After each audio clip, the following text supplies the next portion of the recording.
So I guess this whole thing sort of started by just chatting with Ben. I mentioned that I had this idea that I wanted to go and do some drum covers outdoors, and like, would he be up for collaborating with me on one of them? So I remember wondering sort of where we should go. I can't remember who it was. I think it was maybe me that was saying, like, I've always wanted to get a drum kit on the top of Malham Cove and like do something up there. Not the best time of year to go and do something like this, windy and cold and sun kind of up and down a bit and not really knowing where you're up to with the weather. So packed down the drums the day before, got all set. So it's 4:30 in the morning.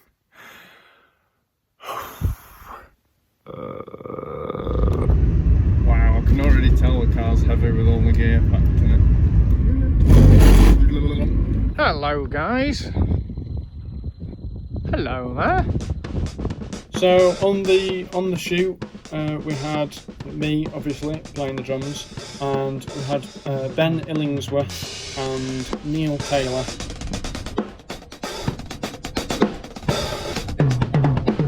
We found a location to kind of catch the sunrise. Low gear. I wish this had low gear. The biggest problem, well, throughout the whole shoot, was the wind and the ground surface just so like uneven.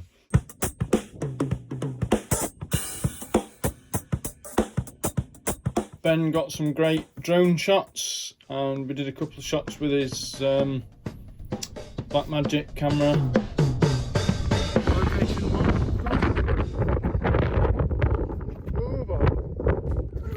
Once we finished at the first location, we were then trying to work out what the easiest way to get to the top of Malham Cove would be, given that it's super hard from the top and there's, I think it's 420 steps up to Malham Cove from the bottom.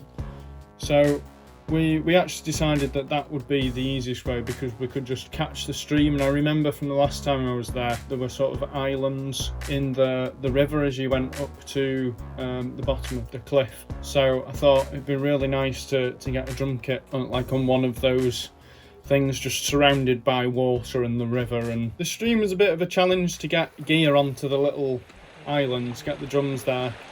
Yeah. I think one of the biggest challenges for Ben was there were quite a few people there, so when we got there and set the drums up, everyone was like, "Ooh, what's going on?" Which is not what you want for a drone shot. When you're looking down, there's just loads of people looking and peering up at the drone, like, "Oh, there's a drone!" So I played a little bit, so because people I think wanted to video and things and take pictures of like, "Oh, there's a guy here with the drums." So I did that, and then some people left, and then it was easy to get the shots, but that kind of delayed us a little bit. It also rained, so luckily I'd had the idea to just bring a big tarpaulin just in case the worst happened. I was able to rescue them from the weather. I remember one of the shots that Ben wanted to get, and he ended up having to stand in the water to get it, so I commend him for his commitment to the shot. My feet. Are you going to hold that camera higher up, or?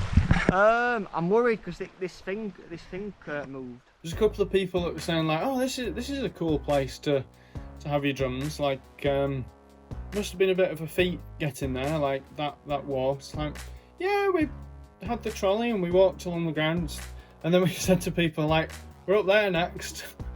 And the facial expression of people completely changed. They're like, "How on earth are you going to do that?" It's like, well, with a lot of hard work. Right, play the tune. So once we finished at the stream, we then headed to the bottom of the 420 steps up to the top of Malham Cove. And yeah, we just did that the long hard way. Go on, son, put your back into it. It was so exhausting dragging all that lot up to the top.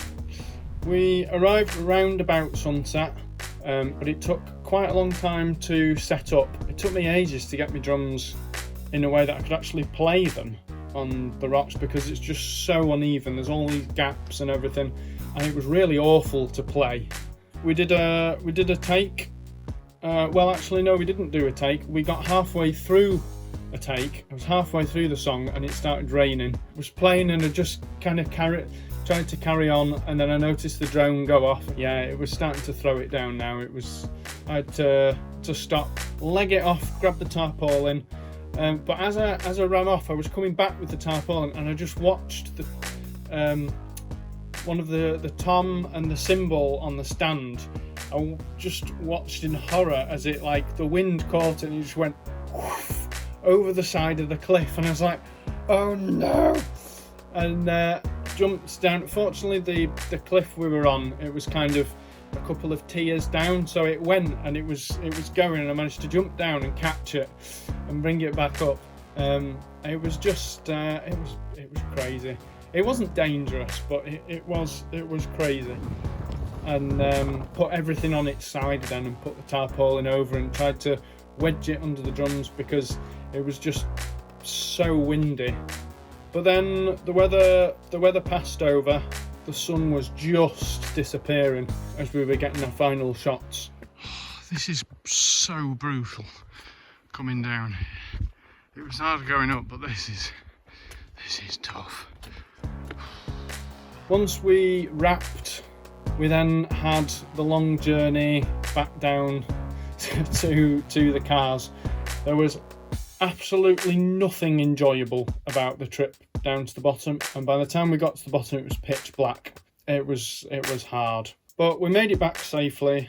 I think one of the hardest shoots I've done. So we did the film on location. I wasn't always playing exactly the same thing in each shot, so I decided once we'd edited it, then I would record the drums. I'd like to thank Luke Collins at Apperley Bridge Studio for the use of the recording equipment and for a great drum mix. A massive thank you to Ben and Neil, absolute legends. The song I chose to cover is a song by Life Worship called Love Let Loose. There's also like a Justin Bieber sort of remix. I thought I'd do that version. Love Let Loose is also my brother's favourite song, which is kind of why I chose it a bit, to do something epic with it. I thought he'd appreciate that as well. What do you think, Benjamin? If you've not watched the video, don't forget to give it a watch. I'll put the link in the description. So that's it for now. See you in the next video.